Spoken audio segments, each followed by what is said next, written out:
El Faro de lo Razonable, la selección semanal de artículos editada por la Fundación Preciado Hernández. Estos son los temas de la semana.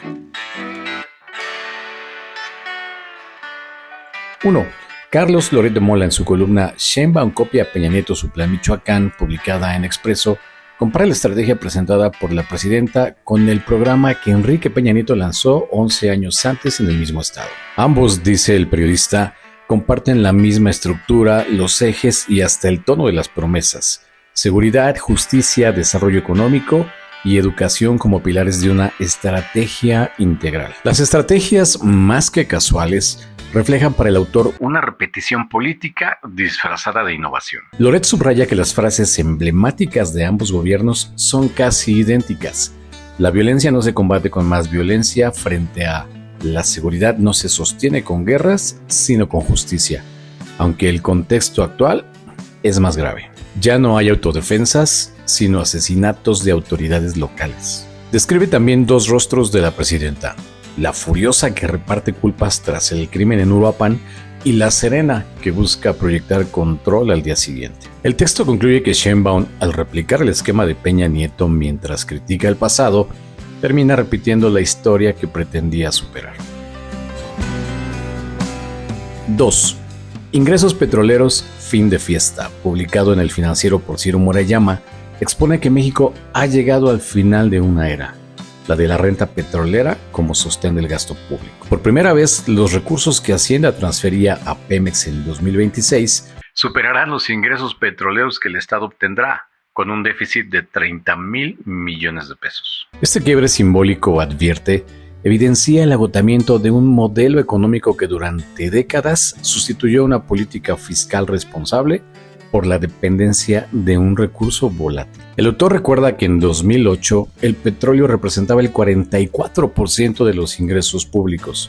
Hoy apenas alcanza el 15% y genera pérdidas. La falta de reformas tributarias profundas, postergadas por razones políticas, ha dejado al país sin bases sólidas para financiar su desarrollo. Aunque la reforma fiscal de 2013 incrementó temporalmente la recaudación, ya no compensa la caída petrolera ni la ineficiencia estructural de Pemex. Murayama sostiene que México enfrenta una resaca fiscal, menos inversión pública, refinación deficitaria y persistente robo de combustibles. Si el Estado no asume una reforma tributaria integral, advierte el autor, el final de la fiesta petrolera podría convertirse en una crisis de sostenibilidad económica y social. 3.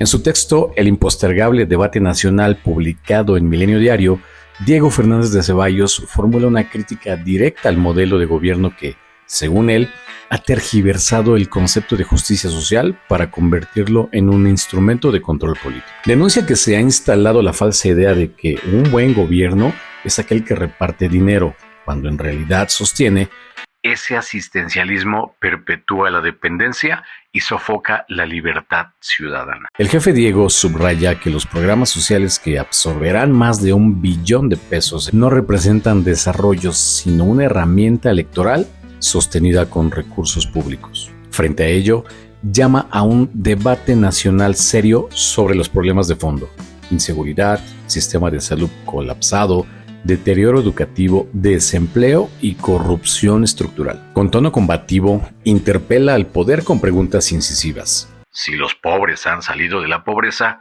¿por qué los subsidios aumentan? ¿Dónde están los avances en seguridad y servicios públicos? Fernández de Ceballos concluye que solo una ciudadanía libre y responsable podrá reconstruir un país que padece los efectos de un gobierno inepto, cínico y corrupto. 4. En su columna Lluvias y Desastres, la información oportuna no es opcional, es una obligación, publicada en Latinus, Denise Dresser alerta sobre el deterioro institucional de México. Sostiene que las reformas impulsadas por este gobierno en cuanto a temas energéticos, judiciales y sobre el asunto fiscal han roto la confianza de la comunidad internacional. A ello se suma la eliminación de los organismos autónomos que debilita los contrapesos del Estado. El resultado, advierte, es una vulneración directa a los principios fundamentales del TEMEC y una pérdida de credibilidad ante los socios comerciales. Dresser explica que las decisiones del gobierno se guían por lealtades políticas, no por criterios técnicos. Esa lógica ha dejado al país en una posición de debilidad frente a Estados Unidos y Canadá. La autora describe un poder concentrado en el Ejecutivo, un poder judicial subordinado y una política energética dominada por Pemex y CFE. Ese marco de discrecionalidad, dice, ahuyenta inversiones y multiplica la incertidumbre. El caso del AIFA lo demuestra. La reducción de espacios a aerolíneas estadounidenses llevó a Washington a cancelar 13 rutas, un golpe diplomático y económico. Para Dresser, la obstinación gubernamental presentada como soberanía ha terminado por vaciarla de sentido. Estados Unidos y Canadá buscarán ahora mecanismos externos para resolver las disputas. El gobierno que prometió independencia, concluye, ha terminado erosionando la credibilidad del país ante el mundo. 5.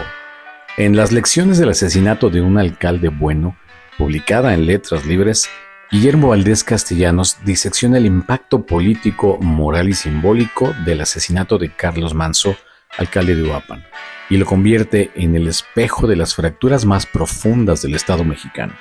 El autor plantea que este crimen exhibe 3 dimensiones críticas: el poder desafiante del crimen organizado, la deliberada omisión del gobierno federal que abandonó al alcalde y a su municipio, y la torpe e insensible reacción inicial de la presidenta de México, atrapada en el viejo manual de evasión y culpabilización heredado de López Obrador.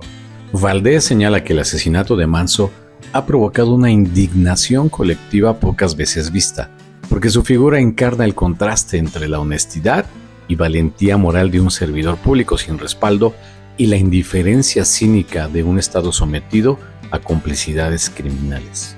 La respuesta gubernamental, mezquina y defensiva, solo profundizó la percepción de un régimen incapaz de proteger ni siquiera a quienes encarnan su deber constitucional. El texto concluye que la muerte de Manzo dejó al descubierto una verdad incómoda. La política de seguridad carece de sustento ético y de liderazgo moral. Sin congruencia, sin empatía y sin alianzas genuinas con la sociedad, ningún gobierno podrá recuperar la autoridad perdida frente al crimen ni la confianza de los ciudadanos. 6.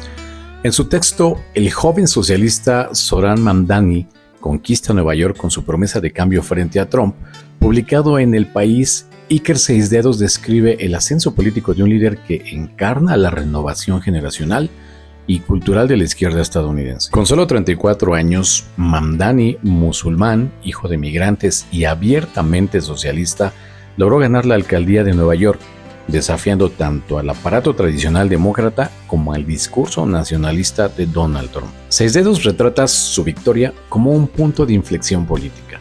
Una ciudad símbolo del capitalismo global gobernada ahora por un dirigente que apuesta por vivienda pública, impuestos progresivos y justicia racial. El autor destaca cómo Mamdani ha sabido combinar el activismo de base con una comunicación digital poderosa, convirtiendo la cercanía y el lenguaje directo en herramientas de legitimidad social. Más que un triunfo electoral, el periodista lo interpreta como una sacudida cultural, la irrupción de una generación que rechaza el cinismo de la vieja política y que ve en el idealismo una forma viable de gobernar. 7. En su artículo Europe Must Create Its Own Future, publicado en Persuasion, Dalibor Roach sostiene que Europa atraviesa un momento decisivo en el que debe asumir la responsabilidad de definir su destino sin depender de Estados Unidos. Ante un mundo cada vez más inestable, con el ascenso de China, la amenaza de Rusia y el posible regreso de Donald Trump, el autor argumenta que el continente no puede seguir confiando en la protección estadounidense ni en las inercias institucionales de la Unión Europea. Roach plantea que la verdadera autonomía europea no reside solo en la defensa militar, sino en la capacidad de articular una visión común basada en valores liberales, democracia y prosperidad compartida. Denuncia que mientras los líderes europeos discuten sobre tecnicismos o intereses nacionales, el vacío estratégico de Europa se agranda, amenazando su relevancia global. El texto es una llamada a la acción, Europa debe pasar de la complacencia a la iniciativa, asumir costos políticos y financieros y dejar de vivir de los reflejos del pasado si aspira a tener un mundo propio en el nuevo orden mundial. Estos fueron los temas de la semana. El Faro de lo Razonable es un proyecto de la Fundación Preciado Hernández con base en el Melquíades de la Fundación Española Reformismo 21.